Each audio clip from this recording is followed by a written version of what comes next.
দেখুন, গরিব দুস্থ মানুষদের উদ্দেশ্যে আজকে আমাদের একটা বস্ত্রদান অনুষ্ঠান ছিল। আমরা আমাদের বনগাঁর নেতৃত্বদের মাধ্যমে এই অনুষ্ঠানটা আমরা করছি, কিন্তু অ্যাকচুয়ালি এগুলো তো রাষ্ট্রের দায়িত্ব, সরকারের দায়িত্ব।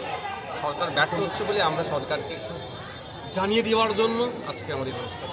আজকে আপনি বললেন এখানে আপনাকে সভা করতে বাধা দেওয়া হচ্ছিল এবং বিভিন্ন বাধার সম্মুখীন হতে হচ্ছিল, কি বলবেন এই বিষয় নিয়ে? দেখুন, রাজ্য সরকার, তৃণমূল পরিষদের রাজ্য সরকার, এটাকে তারা নিজেদেরকে রাজা বাদশাহ আর বাকিদেরকে প্রজা হিসাবে ট্রিট করছে। গণতান্ত্রিক রাষ্ট্রে এই রাজ্যেতে প্রত্যেকটা মানুষের অধিকার আছে বিভিন্ন জায়গায় সভা সমাবেশ করার, কিন্তু আমরা লক্ষ্য করছি, গভীর উদ্বেগের সাথে লক্ষ্য করছি যেভাবে আইএসএফ এর বিভিন্ন সভা সমাবেশকে বানচাল করার জন্য অপচেষ্টা চালাচ্ছে, সেটাকে আমরা ধিক্কার নিন্দা জানাচ্ছি। আজকেও চেষ্টা হয়েছিল আমাদের প্রোগ্রামকে, তা আমরা সাকসেস হয়ে উঠতে পারিনি। লোকাল প্রশাসন যারা আছেন, যারা কর্তারা আছেন, তাদেরকে আমি ধন্যবাদ জানাই। তাদের সহযোগিতা নিয়ে তারা নিরপেক্ষতা বজায় রেখে আমাদের প্রোগ্রামকে আজকে সুষ্ঠুভাবে সম্পূর্ণ হওয়ার সহযোগিতা করেছে। রাজ্যের স্বাস্থ্য ব্যবস্থা নিয়ে একটা জিনিস বললেন, যেখানে রাজ্যের মুখ্যমন্ত্রী স্বাস্থ্যমন্ত্রী, কি বলবেন?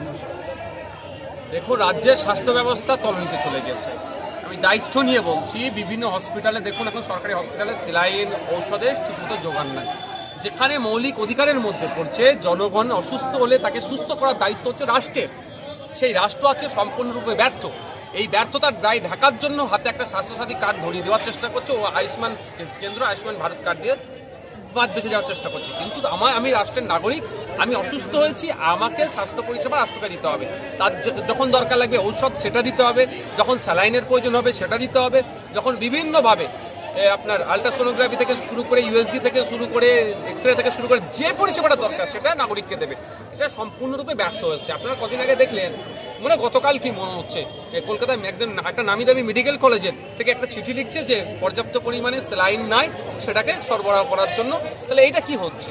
এটা রাজ্য চলছে, এটা একটা সরকার চলছে, এটা একটা সার্কাস চালাচ্ছে।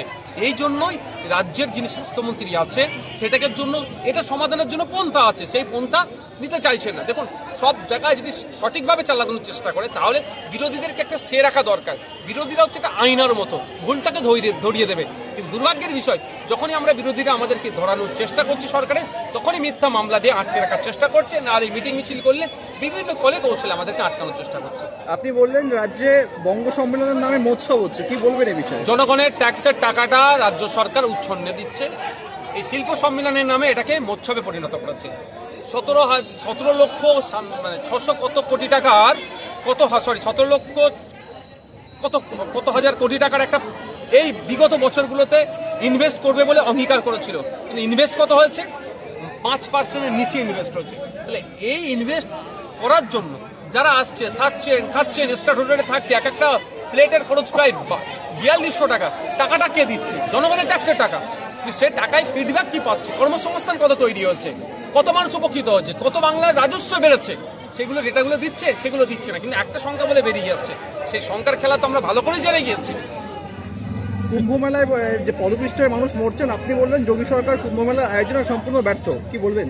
100 বার আমি বলবো, যোগী প্রশাসন, উত্তরপ্রদেশ সরকার, হিন্দুত্বের পোস্টার বাই যোগী আদিত্যনাথজি সম্পূর্ণরূপে কুম্ভ মেলায় আগত হিন্দু পুণ্যার্থী তীর্থযাত্রীদেরকে পরিষেবা দিতে সম্পূর্ণরূপে ব্যর্থ হয়েছে।